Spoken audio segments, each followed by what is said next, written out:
ต้มเค็มอร่อยอร่อยวันนี้อารมณ์ดีๆนะคะ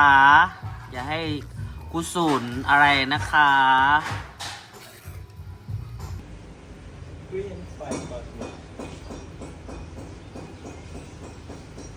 อีเปลี่ยนเป็นแบบนี้หมดวันนี้นี่แหละหัวแบบน้อยๆแล้วก็ป้ายแบบบวมๆแบบนี้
ขายให้หน้าอายเลย